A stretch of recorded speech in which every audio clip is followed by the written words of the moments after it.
noite, Floripa, boa noite, Brasil, boa noite, mundo. Eu estou aqui, André Patunas, e este é o programa Vida Inteligente. Bem, chamando a atenção de vocês agora, porque hoje, Dia do Trabalhador, 1º de maio, parabéns a todos os trabalhadores, né? Eu acho que 1º de maio, Dia do Trabalho, todo mundo devia trabalhar, não tirar férias, né? Mas tudo bem, é assim a coisa. Estamos entrando no mês de maio, calomina para todos vocês, calomina sempre, né? Um bom mês para vocês todos. E avisando desde já, para quem estiver assistindo agora e para quem vier assistir dentro do YouTube, que daqui a pouco vai estar lá, nós só voltaremos ao ar aqui agora no dia 22 de maio, porque no dia 6 agora estarei indo para a Grécia, já divulguei muito, já está avisado, e como a gente não gosta de repetir, nós somos autênticos, gostamos de apresentar coisas ao vivo, coisas novas, inéditas. O Vida Inteligente vai ter um recesso de 2 semanas e nós voltamos no dia 22, provavelmente com o reflexo do que foi a viagem à Grécia, né? Imagens de lá, do grupo que foi, os lugares que nós visitamos, talvez a gente faça isso. Não sei ainda, vou chegar numa terça-feira e eu acho que dá tempo em 2 dias aí de montar esse programa. Então nós vamos ficar sem programa durante 2 semanas, né? Espero que vocês fiquem bem, a comunidade vai estar aí com os nossos administradores, com as nossas moderadoras, e enquanto isso vocês fiquem bem, fiquem em paz, né, harmonicamente, colocando coisas que somem a todos nós. Bem, o tema que a gente traz para hoje, já falamos aqui em outras situações, mas é sempre importante a gente focar novamente a questão. Tinham sugerido para mim para que eu falasse novamente, que falássemos aqui sobre karma. Já falamos sobre karma em diversas situações, karma, dharma. Então, e nós vamos continuar falando sobre karma, porque é uma necessidade, sei lá, é uma peça do grande quebra-cabeças, então vira e mexe nós vamos conversar.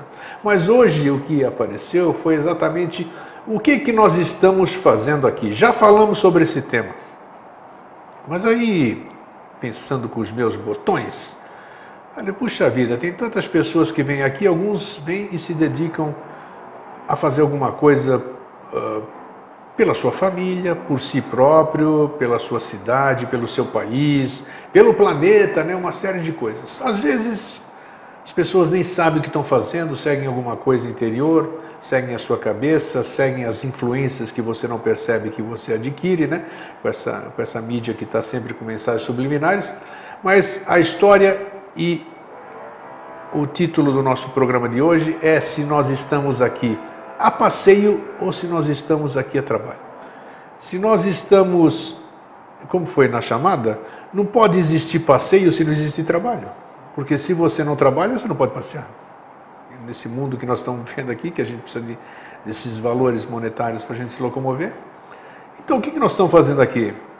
Existe alguma coisa que a gente venha fazer? Por que algumas pessoas se dedicam a isso e outras pessoas não estão nem aí? Então é isso que eu trouxe o meu querido amigo e irmão, né? Que pode acontecer o que for. Nada abala o carinho, a amizade e o amor que eu tenho por esse ser aqui. Né? E acho que a recíproca é verdadeira, não é isso? Sem dúvida, claro. Então é isso aí. É isso aí. É um prazer sempre receber você. Igualmente, Felipe. Ainda hoje nós estávamos aqui relembrando, né, com carinho, agora não com lágrimas, com carinho, agora não, o nosso irmão Alvin, né? Que deve estar em algum lugar, tomara que ele esteja aqui, talvez esteja sentadinho aqui na cadeira dele. Aquele jeitinho dele aqui, né? Então é isso, Jorge, como é que você está? Tudo bom? Estou bem, tudo tranquilo, Grego. Sabe que eu sinto um prazer imenso assim quando a gente pode conversar aqui, né? Eu também gosto muito. Que a gente bate um papo gostoso, a gente tem amizade, né?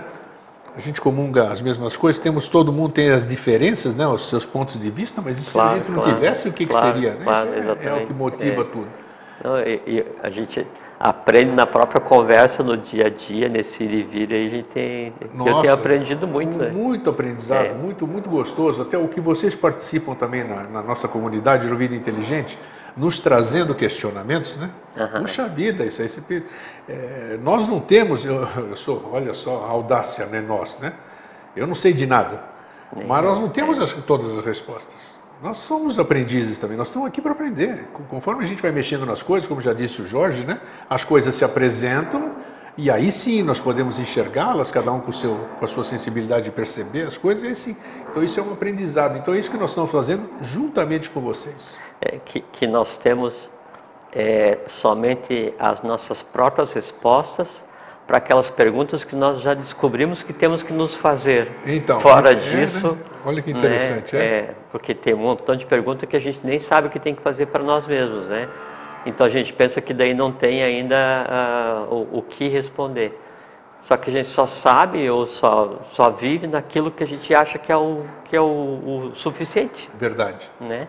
Quando você acha que daí sabe tudo sobre o outro, sabe tudo sobre tudo, sabe tudo sobre todos, a partir dali daí é só erro. Daí, só, né? Só. É aquilo que a gente foi...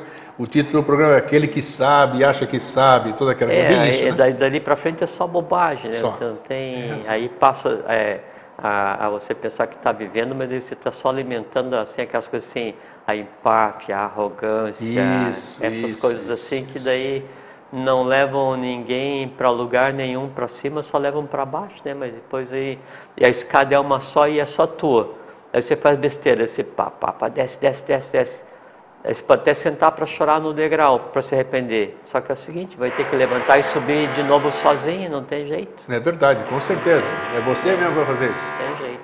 Então, bom, aqui eu queria lembrar, antes da gente dar sequência aqui no programa, tá tendo uns barulhos estranhos. Esse barulho vai sair vai sair, tá tudo... Então, em algum lugar aqui, alguém está com uma furadeira. Está com uma furadeira, aproveitando o dia do trabalho, estão trabalhando aqui. Então, esse barulho aqui faz parte, não tem problema. Eu queria lembrar e já deixar aqui, né, os parabéns para você, né, porque eu vou estar na Grécia, né? Eu já lembrando, eu faço aniversário dia 11 de maio, o Jorge faz dia 12 de maio, e um querido e amado irmão, Jefferson Henrique de Souza, faz anos no dia 13 de maio. Então, 11, 12 e 13. Então, como eu sei que esse DVD vai chegar para o seu Jefferson, parabéns, felicidades, paz, amor, tudo de bom que o senhor merece, que o senhor tenha muita saúde, muita paz, muita segurança e muito amparo para continuar com a obra maravilhosa que o senhor, seu pai, fundou. Então, bom, depois disso, depois dessa entrada aqui, né, Roland? Jorge, nós estamos aqui a passeio ou nós estamos aqui a trabalho? Vamos procurar. É bacana, porque muitas vezes as pessoas dizem que a gente elucubra, né?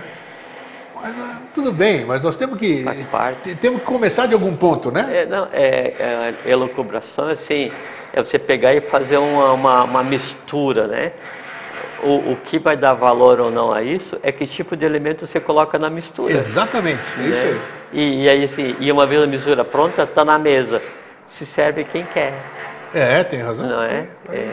Então, nós estamos aqui a passeio ou a trabalho? Se nós estamos aqui a passeio, beleza, não precisa muita resposta. Se nós estamos a trabalho, quem mandou a gente trabalhar? Pois é. Quem é o patrão, né? Qual vai ser a remuneração desse trabalho? Você entendeu? Então, acho que nós já abordamos esse tema por outros aspectos, por outros ângulos, mas como tem muitas facetas, vamos lá. Então, assim, primeiro tem essa questão da ligação do passeio com o lazer, com a felicidade, né? Então, assim, você imagina, se você está a passeio, então você, quando vai passear, você, a primeira coisa que faz é se libertar das preocupações. Sim. E aí, ali é tudo lazer, tudo felicidade, né? Curtição. E se você está a trabalho, há um pressuposto que trabalho é sofrimento, é obrigação, é privação de liberdade. Mas você já deu a etimologia e já vem disso mesmo, né? Tripálio, que é um instrumento de... Tripálio, né? Mas aí tem dois aspectos para a gente analisar antes de a gente chegar nas razões, que é o seguinte: se eu associo a vida a uma viagem de lazer, a felicidade, eu tenho que conceituar e analisar o que é esse barulho vai incomodar. Vai, né? Vamos fazer. Eu tenho que conceituar o que é felicidade para mim. E aí vem a primeira grande questão, o primeiro grande problema a ser resolvido pela humanidade, que é o conceito que ela tem de felicidade, né? Para a humanidade, o que é felicidade é aquela temporária, aquela efêmera satisfação de uma aspiração, de um desejo. Então eu desejo ter um bem qualquer. No momento que eu adquiro, aquilo me dá felicidade. Isso, dá prazer, né? Exatamente. E a felicidade, ela é só a sensação física decorrente de um elemental alimentado, né? Assim, uma coisa assim, eu tenho vontade de comer, desejo de comer sorvete de manga, mas não tem tal, eu tenho que ir em determinado lugar para comprar, e depois de eu ir em determinado lugar tal, eu vou lá, compro o sorvete de manga, vou sentar, né, e vou comer. Então, naquele momento, assim, aquela felicidade, que é o alimentar aquele pequeno desejo que eu tinha. Então, o conceito de felicidade hoje para a humanidade, ele é uma permanente satisfação de pequenos desejos, né? E a infelicidade é aquele desejo que eu não consigo atender. E isso vai desde o desejo de comer um sorvete até o desejo de paz, por exemplo, né? Com certeza. Então eu desejo que a paz para a humanidade inteira se faça. Como a paz para a humanidade inteira ainda não se fez, então eu vou ficar infeliz porque a humanidade inteira não está em paz. E aí tem aqueles artifícios que, na falta da felicidade, para dar o prazer, a infelicidade dá um prazer maior ainda. Então, às vezes, se cria falsas felicidades, ou se criam falsas expectativas, ou felicidades não atingíveis, ou expectativas não atingíveis, intencionalmente, para que esse não atingimento crie uma infelicidade, e a infelicidade dá tal ou maior prazer que a própria felicidade, porque a felicidade de ter o carro novo vai durar 2 dias. E a infelicidade por ainda não ter tido pode demorar 20 anos. Exato. Então aí às vezes não, eu prefiro, ocultamente, né, pessoal, eu prefiro ficar infeliz, porque eu tenho certeza que daí eu não vou ficar infeliz, porque assim, eu estou feliz, aí eu tenho medo que a felicidade acabe, e o medo que a felicidade acabe é o medo de ficar infeliz. Então eu já fico infeliz para evitar de... Exatamente. É questão do cara que ele como é que é, pessimista, né? Que o pessimista, na verdade, ele tem muito medo de ser otimista, porque se ele for otimista e se realizar, como ele pensa que aquela realização não vai ficar permanentemente, voltar a ficar sem ter é dolorido. Então já fico logo sem, que é para não ter que sofrer depois.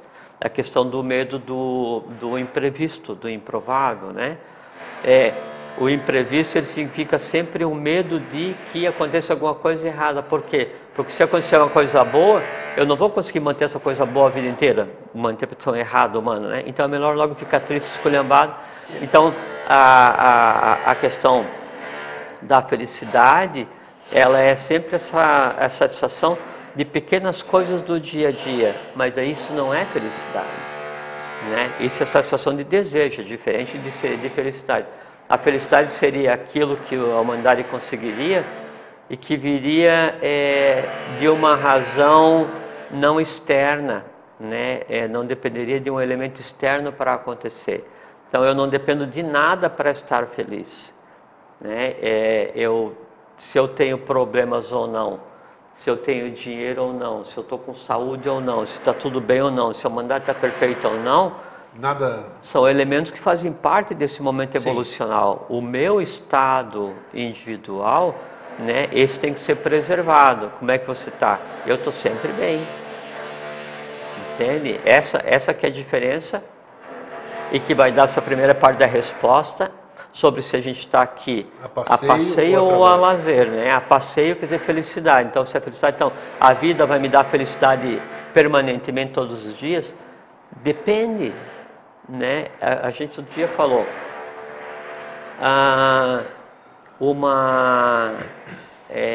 o espinho da flor, né? De uma rosa, de uma flor qualquer, ele é bom ou é ruim, né? Ele causa prazer ou causa dor? Ele vai te fazer bem ou vai te fazer mal? Nenhum dos dois, não é nem bom nem ruim, nem vai te fazer bem nem mal, nem vai te causar prazer nem dor. Ele é o que ele é? Ele é uma característica daquela planta, né, daquela flor. Sim, sem dúvida. Quando você vai chegar perto e vai aspirar o perfume... A história do escorpião, né, que a gente já falou aqui também. Vai aspirar o perfume, ele ainda continua, a planta ainda continua sendo o que ela é, que é um ser que exala uma substância que para mim pode parecer boa ou não. Isso. Se eu vou assodadamente experienciar esse perfume e vou pegar a planta, então eu vou espetar o meu dedo. nesse momento, para mim, aquele espinho é ruim, mas ele em si não é nada. Então, a vida, as coisas que a vida provê, a forma como a vida é, elas são boas ou ruins? A vida é boa ou ruim? A vida é neutra. Quem define se a vida é boa ou ruim, se as coisas da vida são boas ou ruins, somos nós. Por assim, hoje está nublado, aqui em Florianópolis. Isso é bom ou é ruim? Não é nada, é só um dia nublado. Sim. Se hoje eu tivesse ganho na loteria, ficaria marcado como o melhor dia nublado de toda a eternidade. Isso. Se hoje eu vou sair de casa e meto o pé numa poça d'água, né, é o dia mais infeliz de todos os dias nublados que eu já tive na vida. Então, o dia nublado em si não é nada. Quem dá o conceito de felicidade ou infelicidade é o ser humano. Então, quem decide se é viagem de lazer ou não é o ser humano, porque a vida, ela é o que é. A forma como eu vou viver essa vida é que vai determinar a maneira como ela vai se comportar para mim. Mas espera aí, tá. Aí, do jeito que você falou, a vida não teria um sentido, né? Não, essa primeira parte do comentário, né? Se é um passeio, né? Sim. Então, um dia de tempestade pode ser um belo passeio, um dia frio pode ser um belo passeio. Aonde, assim, claro, por que você todo tempo tem a sua beleza, né? Que nem as estações. Perfeitamente. Por que você andar na chuva, né, pode ser ruim? Assim, se você está indo, né, da tua casa para o trabalho sem guarda-chuva, começou a chover, é ruim por quê? Porque você chegar lá ensopado e esculhambou o teu dia. Agora, se você está andando na floresta, né, e chove, isso é a premiação de uma caminhada na floresta. Sim. Não tem nada melhor. Claro. Essa diferença, né, de como é que eu vou contextualizar aquilo que está acontecendo, é que dá determinante se é um passeio agradável ou se não é. E vai também com o teu estado de espírito, né? Sem dúvida, sem dúvida. Às vezes a pessoa pode estar triste no sol, né, e feliz debaixo da... Aquilo que a gente fala, para o pessimista, você pergunta assim, hoje está fazendo sol ou sombra? Né? Ele fala, não, sombra. Aí ele fala assim, mas o sol está a pino. Né? Não, mas tem sombra embaixo da sola do meu sapato. Então, não adianta, não tem como mudar a maneira como cada um vê a vida, a ser o próprio mudar. Eu não consigo mudar a maneira como você vê a vida. Você mesmo tem que mudar. Por quê? Sim, sem dúvida. Porque a tua vida é um conjunto de fatores que não tem como substituir. É uma coisa assim, muito particular, muito própria e individualizada. Isso não tem como fugir. Então, isso é que dá a tônica, né, se a vida é um passeio ou não. E aí eu te pergunto, eu dou um encaixe aqui antes de você seguir. A vida é um negócio complexo, então? Ou não? O plexo, a gente falou, né? O plexus vem do abraço, né? Sim. O complexo é só o tamanho do abraço que eu quero dar. Então, se eu quero abraçar todas as felicidades da vida, se eu quero abraçar todos os problemas da vida, se eu quero abraçar o mundo inteiro sem compreender, isso em si se torna complexo, porque o abraço é muito grande. Se eu abraço uma coisa cada vez, né, um problema cada vez, um passo cada vez, um fator da vida a resolver cada vez, isso em si é simples. Então, a diferença entre o complexo, né, e o simples é só a quantidade simples que eu quero abraçar cada vez, mais nada. Perfeito. Tá? Então, a vida em si, o que ela é? Absolutamente simples. Por quê? Porque ela, para ser vivida, é uma coisa a cada vez.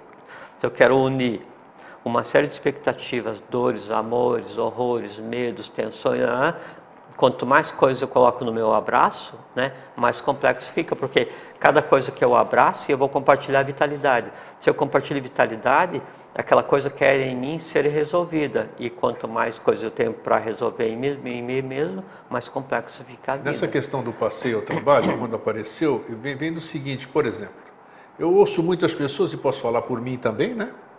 Depois que eu tive o meu problema, esse aprendizado, né, o renascimento e tal, passado esse tempo eu tenho uma visão assim, por exemplo, puxa, será que vai dar tempo, eu vou ter tempo de realizar os projetos que eu tenho? Agora, então por que eu faço essa pergunta para mim? Então eu vim para cá para passear ou para realizar projeto, caramba? Se realizar projeto, o projeto não é para mim, porque todas as coisas que eu fiz nessa vida é em função dos outros. Sim. Então, a minha pergunta é, de onde vem isso aí? Isso é uma prova, eu sou um espécime da raça humana, né? Eu não represento todos, mas sou uma espécie. Então, de onde vem essa vontade, essa coisa interior aqui de que eu preciso fazer alguma coisa. Isso então, porque aí diria assim, então eu vim para trabalhar, por exemplo, eu poderia pensar assim, mas trabalhar por quê? Quem mandou trabalhar? De onde vem esse troço? Entendeu? Você pode falar da... Sim, perfeitamente. Bom, na medida em que o ser humano vai amadurecendo, essa que a gente está tendo agora é uma de N existências nessa forma, que é uma de N existência em N forma. Então a gente tem uma experiência de existência simplesmente fantástica, né? Na medida em que essas experiências vão acontecendo, é natural que a alma, que a própria mônada vá se ambientando no mundo mais denso e adquirindo consciência, fazendo com que cada existência haja a tendência a continuar do ponto onde foi parado anteriormente em termos de consciência, né? E aí há uma pressão interna, há uma pressão natural do próprio ser humano a sair da inércia, a fazer alguma coisa, né? Mas daí quando você está nesse ponto em que você está pronto para ajudar o teu irmão de humanidade, para ajudar a humanidade como um todo, para contribuir para que o mundo melhore, aí vem o grande aprendizado, que é a questão da paciência e do respeito ao teu direito e obrigação de também viver enquanto indivíduo, né? Então você tem que trabalhar para mudar o mundo, desde que esse trabalho em função do mundo, desde que esse trabalho em função do outro não se transforme para você em um sofrimento, em uma fonte de decepções, em uma fonte de amargura, de aborrecimento, de não empatia, entende? E é o que mais acontece. Óbvio, porque quando você pensa assim... Não com pessoas normais só, como todos aqueles que já passaram por aqui, os grandes nomes aqui. Lógico, e por quê? Todos, mas aí é que está o grande aprendizado. É que você tem que, aquela questão, fazer o bem sem olhar quem. Como você faz o bem sem olhar quem, não há expectativa de retorno. Sim. Não há expectativa de ver se aquele bem realmente está sendo levado a efeito e está frutificando. Se você pensa que está em uma condição de ajudar, de contribuir, de compartilhar, e que essa contribuição, essa ajuda, esse compartilhamento vai fazer o bem a alguém, e esse alguém que você espere que tivesse sido objeto desse bem não corresponde, aí então gera uma antipatia contra aquele para o qual você está trabalhando. Em acontecendo isso, já complica e já diminui a própria amplitude do teu trabalho. Exatamente. Você percebe? Claro. Então, o trabalho em si, né, mesmo tendo uma origem ligada à dor, essas coisas assim, o trabalho, ele enobrece e engrandece o ser humano, mas não é aquele trabalho onde você é escravo do capital, onde você é subjugado, onde você usa a tua vida para trabalhar e você passa a ser escravo dos teus próprios desejos e expectativas, onde você trabalha para adquirir uma coisa que é uma coisa supérflua, fútil, diante de você trabalhar para você ter o essencial para a tua qualidade de vida, para você poder viver dignamente. Então você trabalha para viver e buscar o excesso, você trabalha para viver e buscar aquilo que a sociedade ou a mídia diz para você que é bom você ter. Então você é escravo consciente de si mesmo e cada vez trabalha para atender mais os desejos. Aí entra naquele processo em que tudo fica mais complicado e aí o trabalho passa a ser um sofrimento, porque eu não queria estar trabalhando, eu queria estar lendo. E por que você precisa trabalhar? Eu preciso trabalhar porque eu quero comprar um avião.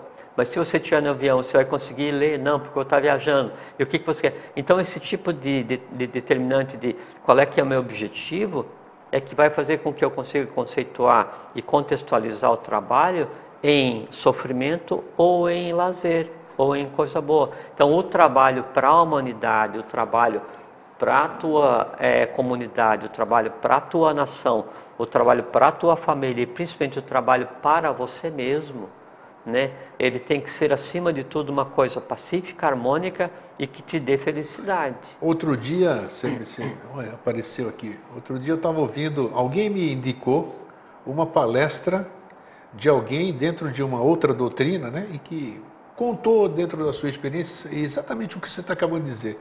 Isso não importa, quando a coisa é bonita, a fonte não importa, né? E ele bem dizia que, puxa, alguém se lamentava, fala, caramba, eu fiz tanto pela humanidade, eu salvei tantas pessoas, eu fiz isso, eu fiz aquilo, e aí o outro dizia para ele, mas o que você fez por você? Então não fez nada, não adianta nada o que você fez pelo próximo se você não fez pelo principal, que era por você. Porque assim... Eu achei marcante essa questão. Enquanto você... Então são dois ambientes, grego, um que está em você, né, que assim, é a parte do universo que te cabe, que é você enquanto indivíduo, né, do corpo físico até o átmico, né, e tem o teu entorno.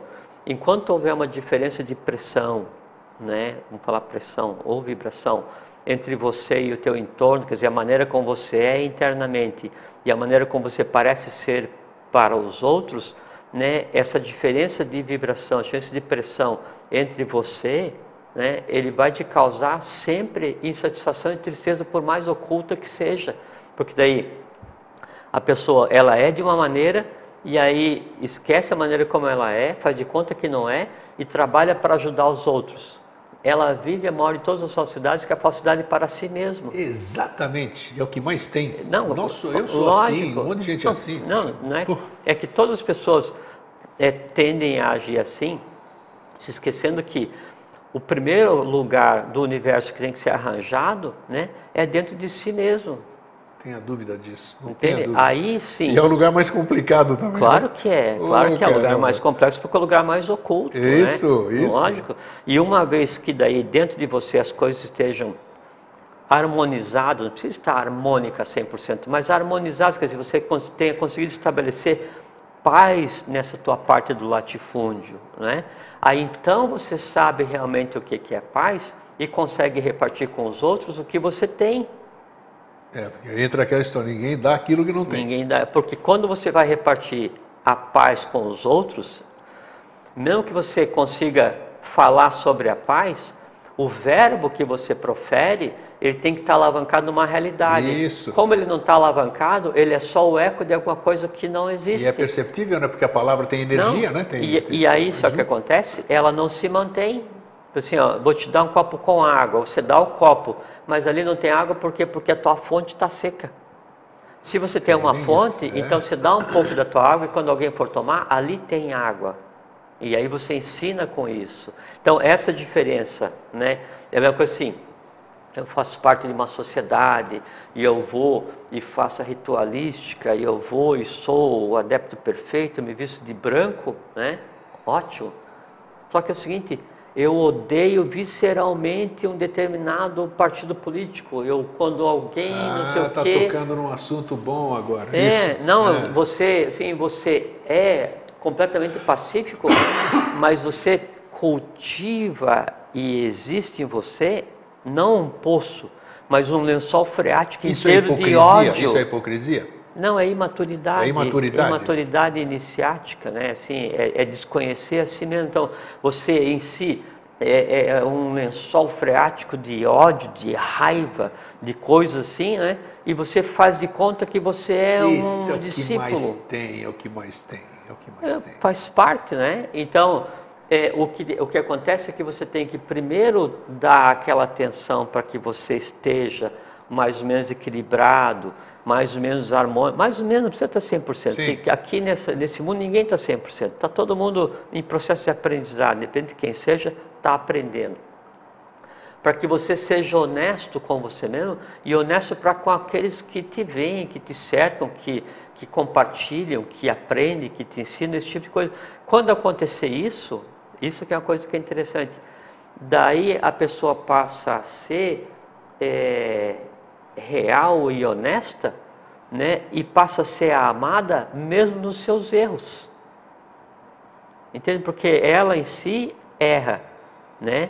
Só que ela não esconde que ela erra, ela é o que ela é, né? Então, quando eu vejo pessoa que daí é transparente e em si erra, eu o respeito em seus erros, porque há um esforço em melhorar, há um esforço em não repetir o erro, há um esforço em aprender, há um esforço em transformar.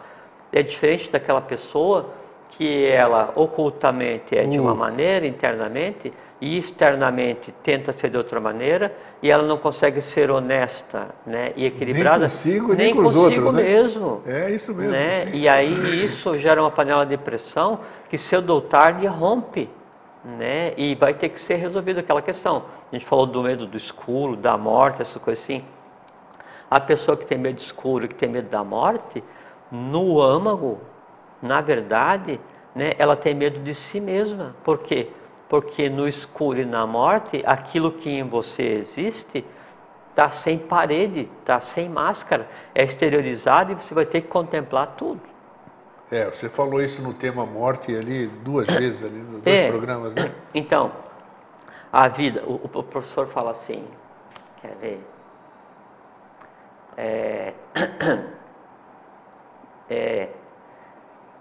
O professor Henrique José de Souza, né? Desejo-vos de todo o coração que no menor prazo de tempo possível cada um consiga chegar ao ponto da perfectibilidade, que é o encontro da divindade em si mesmo, do seu eu superior, da sua consciência. Bonito e verdadeiro. Não, o chegar ao ponto da... Parece com aquele negócio de procurar um mestre fora até o... Não, é em si mesmo, né? A sua própria divindade. Então desejo-vos de todo o coração, né? É o mestre falando a expressão de amor dele para cada um dos seres, né? Que no menor tempo possível, quer dizer, há um trabalho a ser feito. Mesmo em um processo de iniciação, há um trabalho a ser feito, não interessa o que seja. E ainda com um fato relevante que, quando você está em um processo de aquisição de conhecimento, quando você está em um processo de iniciação, é como se fosse assim, você disparasse um tornado, né?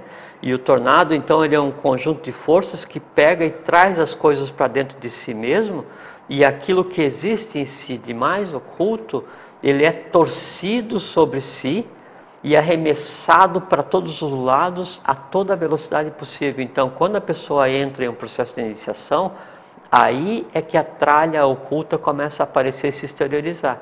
Então, eu pensei, mas aquela pessoa era boa e agora está horrorosa. Não, ela era ocultamente horrorosa e agora, graças à lei, está conseguindo exteriorizar a sua horrorosidade.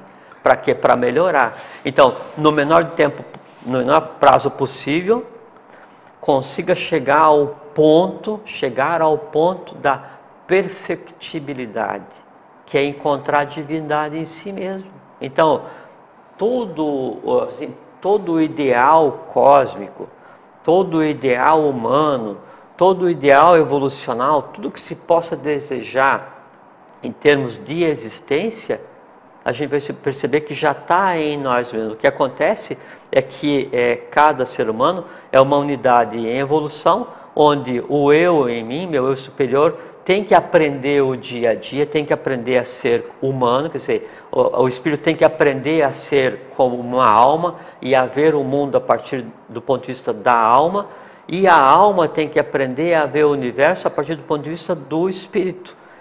Esse ponto de contato, né, é o que se busca durante a vida. Só que assim, como estamos em um final de ciclo e já com outro ciclo começado, é natural que a coisa seja conturbada e alguém tem que arrumar a bagunça, que assim, os planos, os novos, os velhos, os antigos, os mais novos, o futuro imediato do mundo, o futuro longínquo da humanidade e da divindade, o passado imediato da humanidade e o passado da própria divindade, tudo isso tem que ser vitalmente rearranjado, tem que ser permeabilizado com consciência. E onde se faz isso? Aqui, né? Então essas dificuldades e a forma como a vida se apresenta são coisas, são seres que têm que ser transformados e sublimados por quem os construiu. Quem os construiu? Uma hierarquia que está em evolução. Qual? Nós. Né? Então, a vida, a gente está aqui a lazer ou a trabalho? Né? Trabalho, porque é um trabalho de reharmonizar o universo.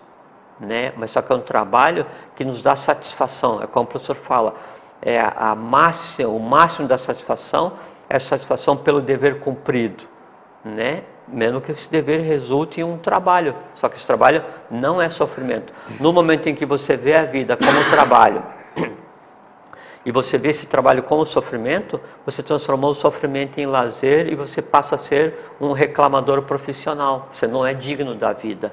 Você mesmo reclama de mim, né? Sempre. Grego, você precisa descansar. Grego, por causa disso aqui. Mas aí não é reclamar, não, aí é chamar a tua atenção. Por exemplo, esse senhor que aqui está ao meu lado, ontem teve um descolamento de retina no seu olho direito, não é? E aí se submeteu a uma intervenção com laser durante boa parte da tarde, com orientação para ficar descansando até as vésperas da viagem, para que então pudesse viajar. Obviamente, esse senhor, né, dentro das características que lhe são peculiares, né, contraria tudo, né, e vem gravar o programa às expensas do seu bem-estar. Aí quando eu falo isso para ele diz que eu reclamo, mas eu não reclamo, eu estou agindo como teu irmão mais velho, tentando te dar um pouco de juízo nesse sentido. E então, você não tem tá juízo. A prova do que nós estamos falando aqui é que eu faço as minhas coisas com o maior prazer do mundo. Sim, Grego, mas meu trabalho é o meu lazer. Mas só que assim, Grego, aqui. Mas só que assim, lembra do que levava a mensagem das guerras na Grécia, de onde se originou a maratona, né? Sim, sim. Então, você vai levar a mensagem, você vai correr 42 quilômetros, 42.400 metros, alguma coisa assim, né? Vai fazer uma maratona. Só que se você quer fazer uma maratona bem feita, em tempo hábil, para que a tua mensagem atinja o resultado, né, não adianta você pegar agora e meter o pé na pedra, né, e depois ir mancando e ficar 8 meses para fazer. Com certeza. Você entende? Então, a HPB, né, é uma das precursoras do movimento no qual está empenhada a Sociedade Brasileira de Eubiose, ela já dizia: faz mais quem pela humanidade vive do que quem pela humanidade morre. Sem dúvida. Entende? Claro. Então, o preservar a saúde, o ficar íntegro em corpo, alma, espírito, é de lei. Então, se você não viesse para o programa hoje, né? E aí, em decorrência disso, o teu olho fosse sarar mais rapidamente, porque você pudesse fazer a tua viagem à Grécia, que é uma coisa muito relevante, com um estado de saúde mais tranquilo, equilibrado, sim, harmônico, seria de lei não vir fazer o programa. Mas aí os nossos amigos aqui ficariam chateados. Mas aí tem a questão do respeito devido a cada um. Mas eles não precisavam saber que eu estava com problema no mas é para exemplificar. Mas é para exemplificar que daí nesse aspecto, né, da autopreservação, você não tem responsabilidade. E aí a tua maior responsabilidade, antes de ir para com aqueles que te amam e gostam de conversar com você e te assistir, a tua maior responsabilidade, antes de ir para com eles, né, é para com você mesmo. Claro. E depois para com a tua família, depois para com esse entorno, depois para com a nação, depois para com a humanidade. Porque se você ficar mal ou morrer, o trabalho fica interrompido do mesmo jeito. Sim, quer dizer, a minha parte fica então é melhor interromper um dia do que interromper a vida inteira. Percebe? Então, esse é o comportamento com relação à vida. A vida é trabalho ou é passeio? Né? A vida é assim. Quer ver como é que a gente define a vida? A vida é um estado permanente, o viver é um estado permanente de aprender a ver. De aprender a ver? Porque hoje a visão que nós temos do que se conceitou como vida em sociedade, como mundo, como universo, tudo isso é maia, é ilusão. A gente não consegue ver exatamente o que está acontecendo, porque a gente vem de um processo de queda evolucional que antecedeu a própria existência desse planeta, a gente vem de uma queda evolucional do que antecedeu essa raça, e a gente está em um final de ciclo. Então a gente está em um processo assim, sabe, onde a gente está, o espetáculo está acontecendo, mas a gente está ouvindo tenuamente e nos recusamos a abrir os olhos para compreender que aí há uma integração entre todos os seres com a Terra, da Terra com o sistema solar, do sistema solar com o universo, visível e invisível. Então, é todo um processo, é como assim, vamos imaginar um relógio. Opa! Não é? Aí então o relógio, você pode olhar o ponteiro dos segundos e achar assim, puxa, como esse negócio anda rápido. Aí você analisa um dos ponteiros dos minutos e fala assim, puxa, como ele anda rápido, mas não tão rápido. Aí você analisa o ponteiro das horas, puxa, como ele anda devagar, né? E aí qual dos três anda mais rápido e qual dos três está certo? Os três estão certos e são essenciais. Visível, mundo visível.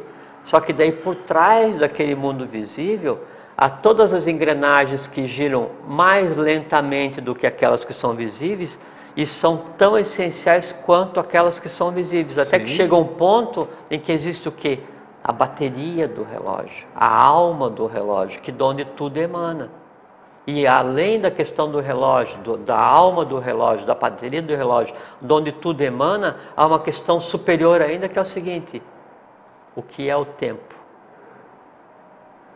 E ainda há outro aspecto daí humano. Por que medir o tempo? E o tempo humano medido por aquele relógio que eu só vejo a parte externa é só um aspecto do tempo real, que é a expansão da matéria. Essa relatividade das coisas tem que ser levada em consideração no dia a dia, para que a gente então consiga conceber o que é a vida na realidade.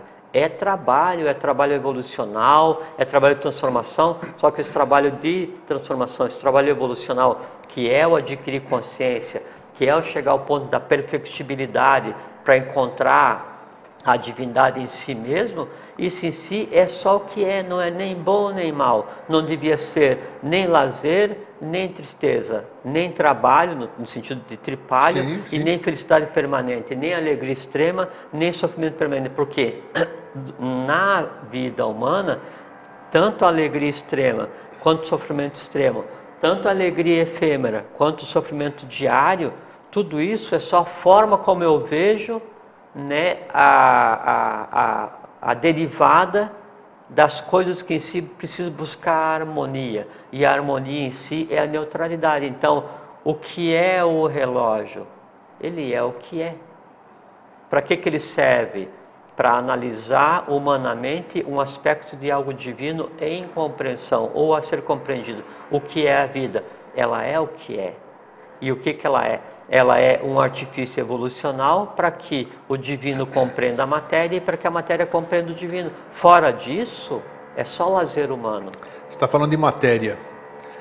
A matéria, ela, claro, ela existe porque há coisas que há que se experienciar somente na matéria. Não existe outra forma de você experienciar se não for no corpo físico. O próprio manifestado só acontece quando se manifesta em matéria. Exato. Né? Mas até quando, vamos dizer, dentro do processo evolutivo, ou pelo ciclo que vem, ou que virão e tudo isso aqui, até quando será necessária a matéria?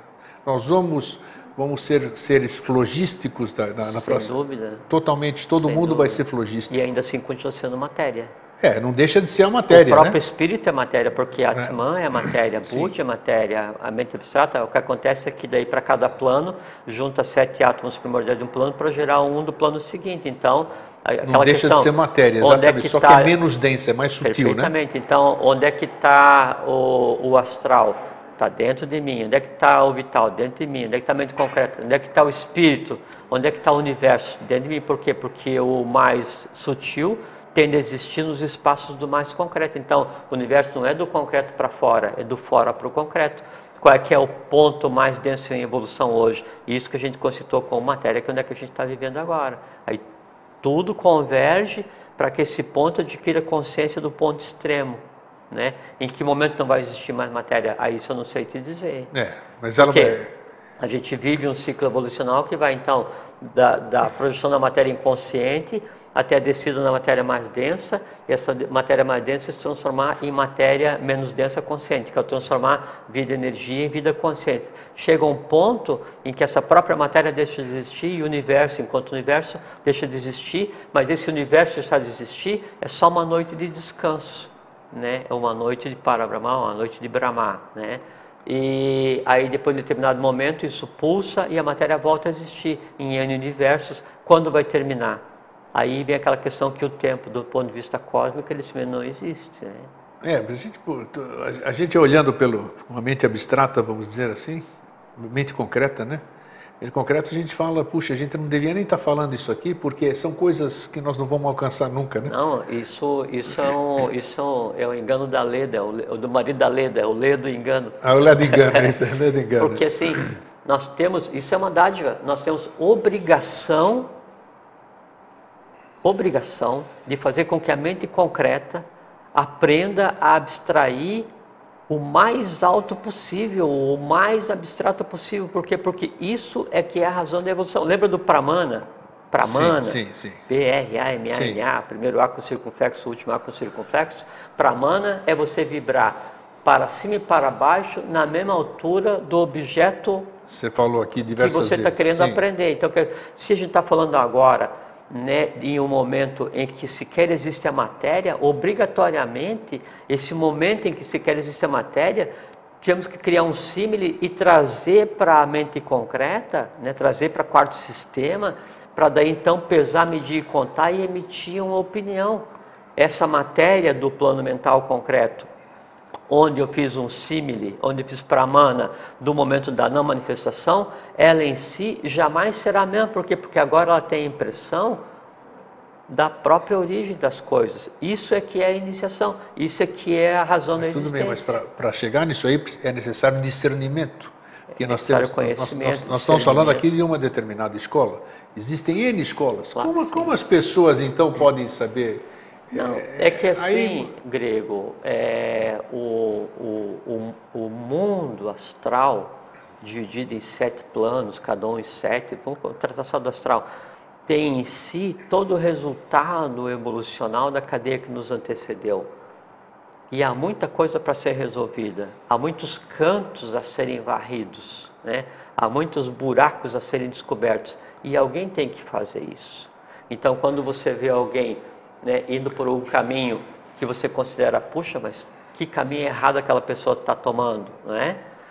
Você tem que não se compadecer, mas você tem que compreender e ver como uma coisa boa, do ponto de vista evolucional, porque alguém vai estar percorrendo aquele caminho que precisa ser percorrido e para você já não é mais necessário. Então você, por direito evolucional, você já está livre de ter que passar por aquele sofrimento humano.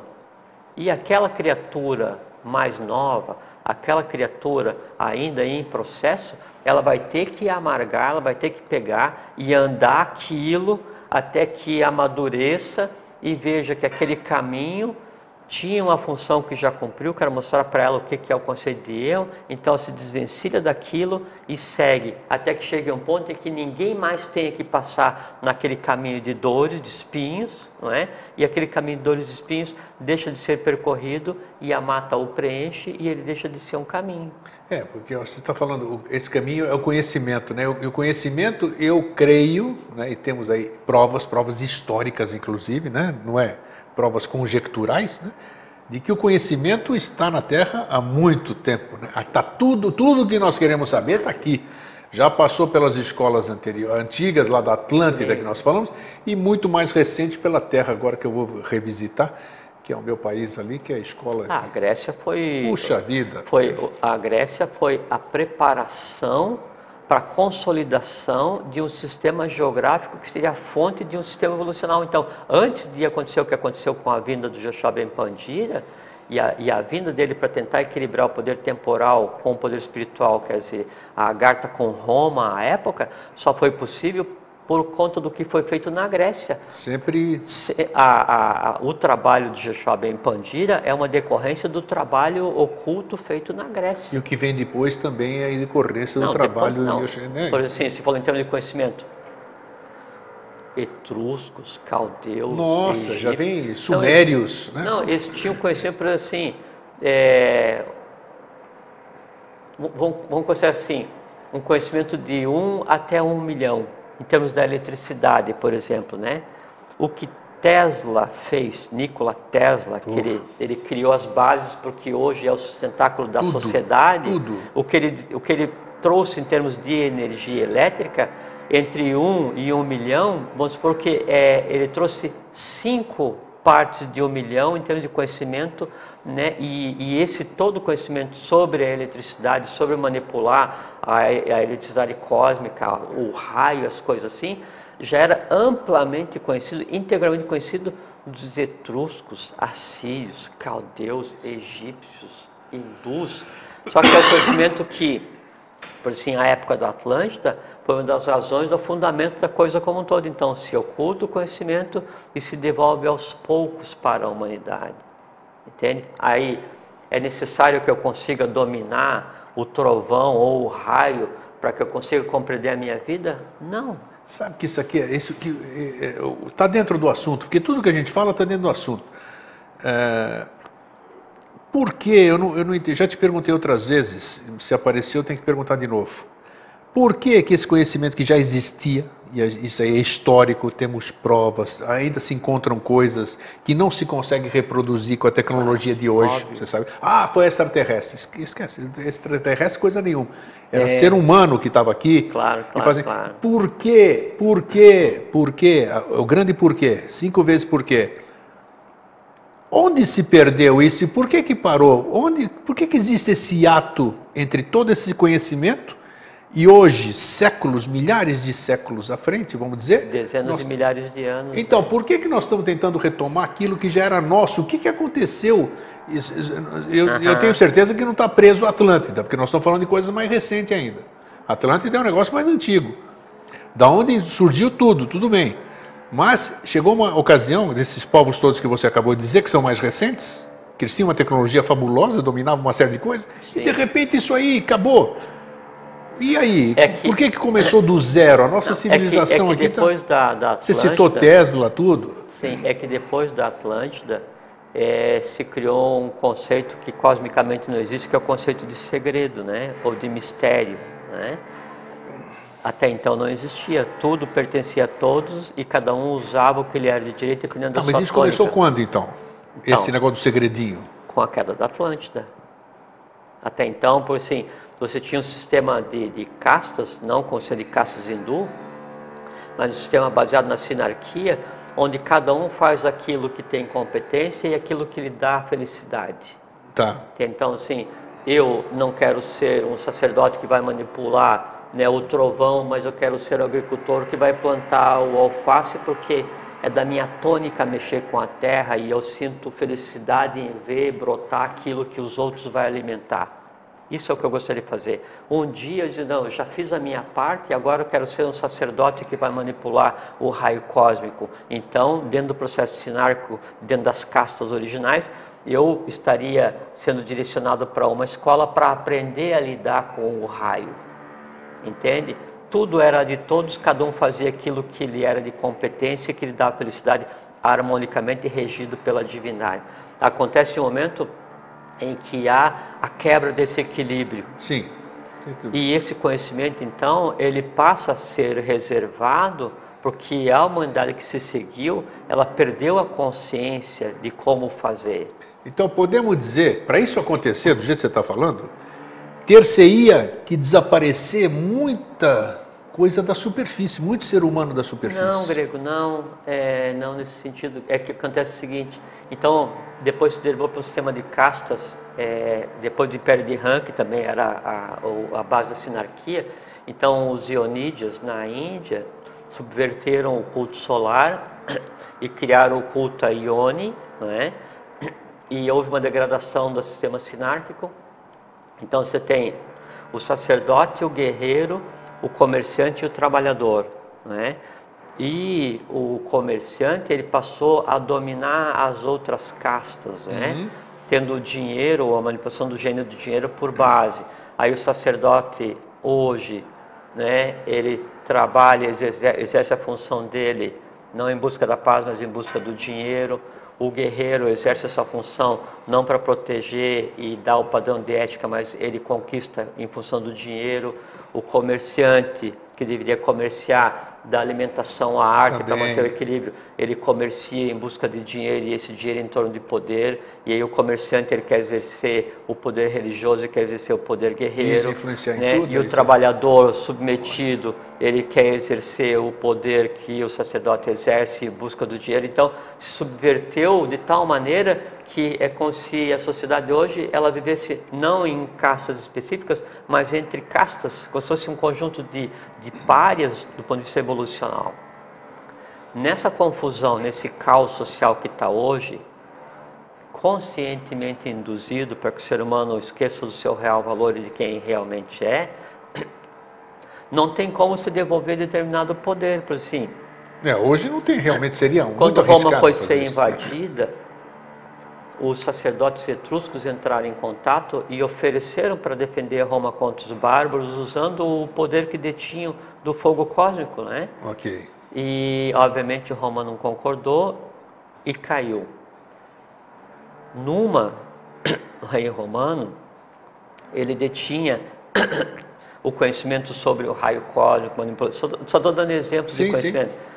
Aí, um dos que vieram depois dele, tendo acesso a esse conhecimento e sem tomar as devidas precauções, é o Túlio. É um nome composto, Túlio, né? Túlio Hostilius, um dos. É um negócio desses assim. malucos que depois vieram, né? Aí foi manipular, manusear o raio, morreu. Então, assim, o conhecimento em si, né? Ele pode ser completamente favorável à lei ou ser contrário à lei a ponto de praticar lesa evolução da própria criatura que o vai praticar, porque ela morre. Então esse que é o conceito de segredo hoje. Só que daí você não precisa manipular as forças cósmicas para estar em processo evolucional, porque antes de fazer isso, você tem que conhecer você mesmo. Conhece-te a ti mesmo em ti mesmo. Então, quando você estiver harmônico, consciente e tal, né, não perfeito, mas em um processo de aquisição, você em caminho, né, e adquirindo conhecimento, você está em uma escola de iniciação, você está aos poucos o conhecimento que te compete vai vir. Que conhecimento? Pode ser o conhecimento da comunicação, do verbo que você exerce. Você é portador de todo o conhecimento. Todo o conhecimento está em você. Em todos nós. Todos nós, claro. Então, você tem que acessar aquilo dentro de você, né? Desejo-vos de todo o coração que dentro do menor tempo possível cada um de vós consiga chegar ao ponto da perfectibilidade, que é o encontro da divindade em si mesmo. Então, que todas as escolas filosóficas falam, busca em ti mesmo, está dentro de ti tudo que você precisa. É o conhece a ti mesmo, é ocultamente em ti mesmo. Incrível, né? As pessoas insistem que em quando fugir. chega nesse ponto, aí então, é aquela questão do alquimista, que quando o alquimista ele consegue controlar o processo alquímico, ele vê que ele em si já se transformou no próprio ouro, né? No suma matéria, lápis filosoforum, e o ouro externo é só um reflexo do que ele já tem, não coloque a mão no olho. É só um reflexo do que ele já tem e é desnecessário. Então, feliz do homem que na busca pelo poder do conhecimento, ele consiga perceber que o conhecimento em si é não ter poder. Guarda teus cílios para as vidas futuras, né? Nessa busca pelo equilíbrio, onde você chega a encontrar a paz, e a paz é a maior experiência que pode chegar ao ser humano nesse momento existencial, em si, aí você distinguiu a questão do passeio, do lazer, né? Do trabalho e compreendeu o que é a vida. Eu estou rindo aqui porque essa turma que veio trabalhar no dia 1º de maio, eles querem ir embora para casa. Dia do trabalho, caramba! Puxa vida! Hoje, não, tudo assim, bem. O trabalho enobrece. Eu compreendo. Não, o trabalho enobrece desde que não seja encarado como um sofrimento ou sacrifício. Exatamente. Sacramento é ruim. Bom, eu tenho certeza que eu e você adoramos o que a gente faz, né, Jorge? Eu gosto do que eu faço e eu vejo a vida com todas as suas nuances, né? E seus dias nublados e seus dias ensolarados como uma dádiva. Precisaria cada um de nós conhecer um pouquinho de embriogênese para ver como o universo age para criar uma Podemos falar um dia de embriogênese ou não? Você acha que podemos? Pode ser. Vamos encarar isso aqui, é o próximo tema aí, tá aí, ó. Embriogênese. Legal. Oculta, né? Claro que é oculta, né?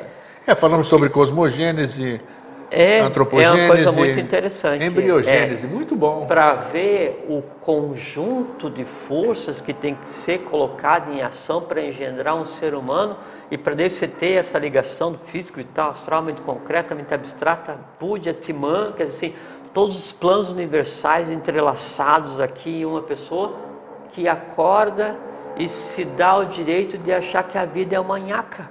Nada disso. Assim, a lei, antropomorfizando, a lei deve olhar e ficar assim, mas que absurdo, o que aconteceu de errado com essa criatura? E cada criatura que existe, a lei ali deposita suas melhores expectativas. Então tá aí, ó. Então, Calomina, bom final de feriado. Parabéns, Jorge, meu irmão, pelo dia 12 de maio. Parabéns, feliz aniversário adiantado. E para todos vocês. Boa viagem. Fiquem com o nosso fraterno abraço. Dia 22 nós estaremos aqui de volta, né? Assim, espero para confraternizar mais uma vez. Então, um fraterno abraço e um feliz sempre. A todos. E lembre-se, na tua ida à Grécia, a Grécia te deu a matéria do corpo físico, você adquiriu consciência, veio para cá, agora está indo lá devolver conscientemente o que é necessário e volta, então vai fazer uma tessitura aí entre o que é a Grécia vamos fazer uma é entrância, vou voltar outro. Fraterno abraço a todos, fiquem em paz até sempre e aprendam a viver, vocês vão ver que é uma experiência muito boa. Tchau. Fiquem em paz.